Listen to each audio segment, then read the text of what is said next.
Now, as far as more on the dinner I had with this Mormon historian,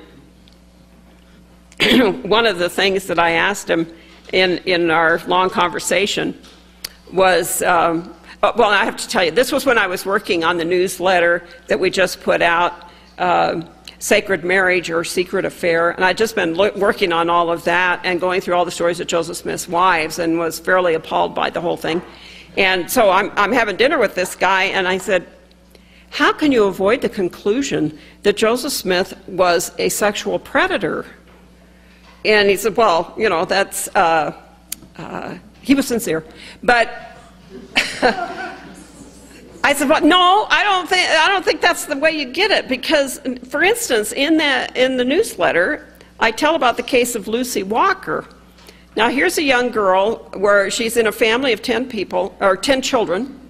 The family converts to Mormonism. They end up moving to Nauvoo, but the mother gets malaria in Nauvoo and dies, and then one of the children dies, so now we're down to 9 kids. And Joseph Smith's solution to this family's situation is to send the father on a 2-year mission to the East Coast, divide up the children into different homes, and take the teenagers into his home. So now he has this 16-year-old girl living in the home with her brother that's a year or so older than her. He starts privately going to the sister to try to convince her to become his plural wife. And she's praying about the whole thing. She doesn't know what to make out of it. Well, then it turns out that Joseph's wife, Emma, and the brother go on a shopping trip to St. Louis, and while they're gone, Joseph gets the girl to marry him, and she's just that day, the day before, turned 17, when she marries him in polygamy behind Emma's back. She later wrote in her own story of her life what a devastating thing and how hard this was for her to do. She said, here I was without mother or father to consult, no one around to go to talk to, and yet being presented with this great issue. And of course she prays and finally feels God spoke to her and told her to do this, and she goes into this plural marriage. But so I'm talking to this historian. I says, this shows a deliberate effort of isolating this girl from her family, from everyone around her, from any support system, in a time of grief and loneliness. To put that kind of pressure on her is signs of a spiritual predator.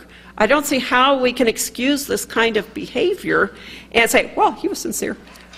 You wouldn't give that kind of leeway to someone that approached your 16-year-old daughter.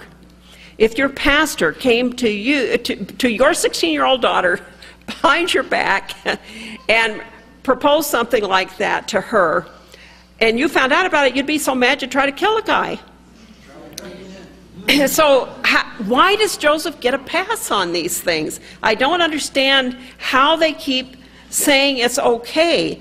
And if you read the story of the different wives, they all are horrible. Going to young teenage girls and saying God sent an angel with a drawn sword that was going to kill Joseph Smith. If he didn't go into polygamy, if she didn't marry him, God was going to kill him. And the struggle, the weight of responsibility this would put on a teenage girl, I'm going to be responsible for the prophet's death? Then he would also put the responsibility on these young girls that if you consent to this, it will ensure your parents' eternal salvation. They will have exaltation. How can a girl say, no, I'm not going to help my parents have eternal life? And so she finally submits to this. But to me, it clearly is the pattern of a sexual predator. But this fellow feels the Mormon Church does more good than harm, and we're here now, and that's where his family's at, and you know, of course he's not living in Utah, so it's much, he's got a lot of non-Mormons around him, and so he doesn't feel the same pressure as you would if you were here locally. But we see this more and more with the scholars of this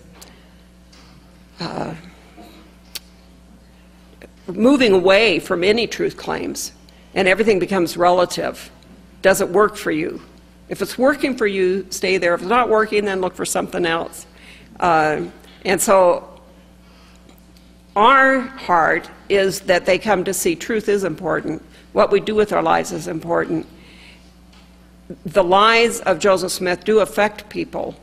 They aren't just innocent things that don't touch other people. Because of Joseph Smith's polygamy, we have all the polygamists today. Mormons will say to me, but look at the fruits of Mormonism. I say, yeah, the fruits of Mormonism are 60,000 people living in polygamy today. That's the fruit of Joseph Smith. Those people wouldn't be in those situations had it not been for him privately going to teenage girls and coercing them into plural marriage.